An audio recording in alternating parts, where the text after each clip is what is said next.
ചിറയൻകാട് friends ക്ലബിന്റെ നേതൃത്വത്തിൽ നടന്ന ഫ്ലഡ് ലൈറ്റ് വോളിബോൾ ടൂർണമെന്റ് ഉദ്ഘാടനം കാട്ടകമ്പാൽ പഞ്ചായത്ത് പ്രസിഡന്റ് കെ ജയശങ്കർ നിർവഹിച്ചു.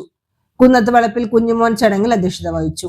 ഷഹീർ ചിറയൻകാട്, എൻ കെ ഹരിദാസൻ, സലീം ചിറക്കൽ എന്നിവർ പ്രസംഗിച്ചു. കാട്ടകമ്പാലിലെയും പരിസര പ്രദേശങ്ങളിലെയും പഴയകാല വോളിബോൾ താരങ്ങൾക്കും പോലീസ് സേനയിൽ ജോലി ലഭിച്ച പ്രദേശത്തെ വ്യക്തികൾക്കും ചടങ്ങിൽ പഞ്ചായത്ത് പ്രസിഡന്റ് കെ ജയശങ്കർ ഉപഹാരം നൽകി. ചിറയൻകാട് സുബ്രഹ്മണ്യ ക്ഷേത്ര മൈതാനിലാണ് മത്സരം. അതുപോലെ ശ്രീ ഹരിദാസൻ, ദാസം മാഷ്, അങ്ങനെയുള്ള ഒരുപാട് ആളുകൾ, പ്രിയപ്പെട്ട കുഞ്ഞുമോനൊക്കെ ഉൾപ്പെടെയുള്ള ആളുകൾ അവരുടെ നല്ല സ്മാഷുകൾ കണ്ട് അവരെ കൈയടിച്ച് പ്രോത്സാഹിപ്പിക്കാൻ കാട്ടകമ്പാലിനെ തനതായിട്ടുള്ള ഒരു വോളിബോൾ ടീം, അത് ഏത് പ്രദേശത്ത് പോയാലും കിരീടം നേടി വന്നിരുന്ന കാട്ടകമ്പാലിന്റെ ആ പഴയകാല വോളിബോൾ താരങ്ങളെ ഈ അവസരത്തിൽ ഓർക്കുകയാണ്.